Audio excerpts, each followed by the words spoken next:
Welcome back to the latest episode of Conference Chatter TV, where I pick every game in the Big 12 this football season, and I'm here to reflect on an exciting Big 12 championship game that saw Oklahoma beat Nebraska 23-20 in the final Big 12 championship that we'll see for some time. My name's Eric Sorrentino. Thanks so much for checking out this latest episode, guys. I'm the KUSports.com Big 12 blogger. And I got to admit, I had this game correct. I picked OU to win this game a week ago. And in fact, in the short 2-year history of Conference Chatter TV, I picked games on YouTube here for 2 years. And I'm going to call this my proudest pick to date. Now, the reason for that is I was oh so close in predicting the exact score of this game. I was off by a point or two. I predicted 24-21 Oklahoma on KUSports.com and my Conference Chatter blog. Just missed this game. But predicted the correct winner and predicted the correct amount of points that OU would win by. This was an exciting game. For everybody who watched this game, all the Big 12 fans watching this game on Saturday night, it was really, really exciting. Oklahoma winning its 7th Big 12 title. I don't think there's any question in the 15-year history of the Big 12, the Sooners have been the model program. They've been the best program in this conference in football, and it's not really close.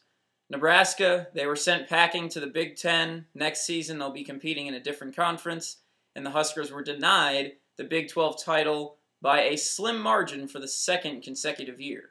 Now, how this will shape out in the bowl outcomes is that OU, of course, with the victory, getting an automatic BCS bid. The Sooners most likely will play Connecticut in the Fiesta Bowl.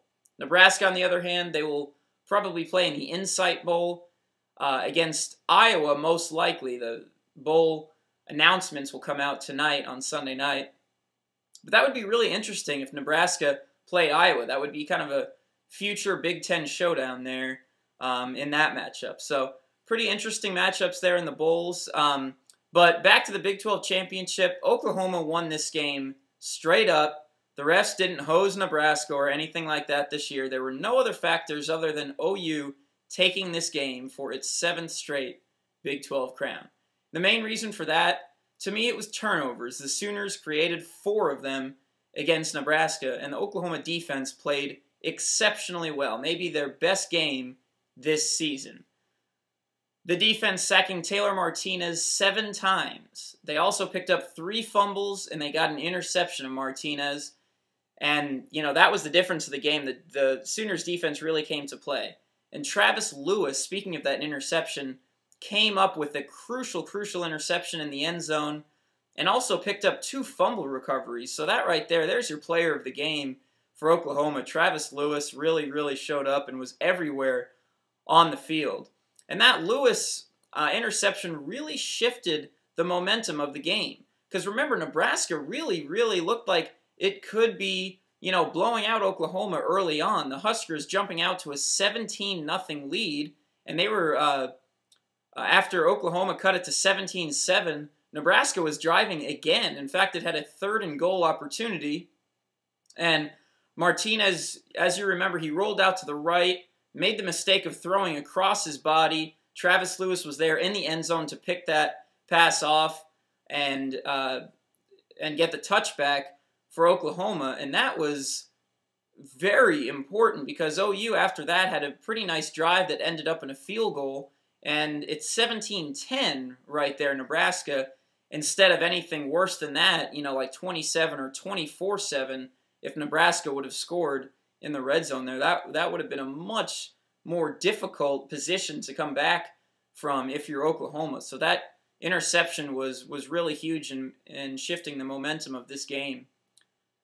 The other factor that I noticed in this game that really won it for Oklahoma was the OU receivers finding openings against a top-shelf Nebraska secondary. Now, we know OU's receivers are good, but Nebraska's secondary is darn good. They're arguably the best secondary in college football, but Oklahoma found a way to get its receivers involved while still committing to the ground game with DeMarco Murray and Roy Finch. They were really committed to the ground game early on, And that maybe opened up some opportunities later on for Landry Jones to find his receivers. I want to focus first on Kenny Stills, who put OU on the board at the start with a 49-yard touchdown catch. And Kenny Stills is only a freshman. This guy's going to be one of the most dynamic receivers that we'll see in the Big 12 next year. I expect big things for him, especially if Ryan Broyles decides to go to the NFL.